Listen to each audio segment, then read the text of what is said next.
The politics of fear continues.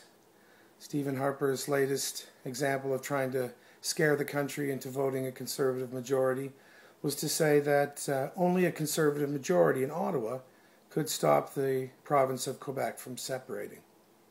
In fact, the very opposite is true. Stephen Harper's politics, particularly his social politics, run counter to the traditional political culture in Quebec. That political culture in Quebec is traditionally left of center. It believes in strong unions. It believes in strong secular and civil organizations.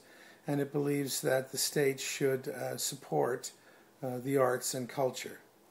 The very opposite of all that Stephen Harper believes in. Stephen Harper's prairie politics of radical religious born-again fundamentalism, in which the state should wither away and the poor, if they're hungry, should find themselves at church, and that the state should militarily intervene and drop bombs on the heads of third world people.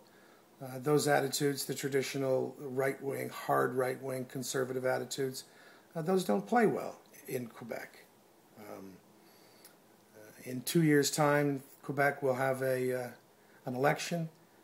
Pauline Marois of the Parti Québécois is very likely to be elected, and she will have an easier time convincing Quebecers to separate and to bring about sovereignty association if it's been 2 years of hard-right conservative politics under a majority Stephen Harper government.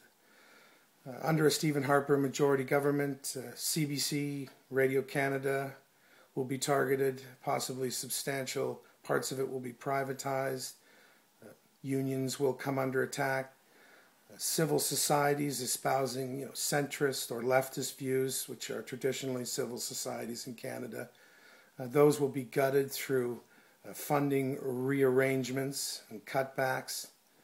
That money will go instead to fund conservative groups and to evangelical churches. Canada's human rights promotion activities abroad will be restricted to a narrow set of rights in line with the conservative worldview. For example, the promotion of religious freedoms, meaning that missionaries can come in and try to change people's minds. Stephen Harper loves a good missionary.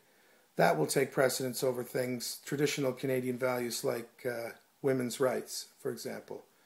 We're already seeing that in the effort to defund Planned Parenthood, something that somebody who despises abortion like Stephen Harper and his born-again henchmen have tried to do. And of course our foreign policy will become far more militaristic. Now, whatever you think about that attitude and that stratagem, make no mistake that the average Quebecer despises such social policies. And the idea that those social policies practiced by a conservative majority under Stephen Harper, who will not be compromising, who will not be consensus building, who will in fact be dictating from the far right, in his born-again Christian bastion of good versus evil. The average Quebecer will not like that, and the average Quebecer will be easier to convince to leave a Canada that is dominated by that sort of social culture. It's beyond doubt that that's the case.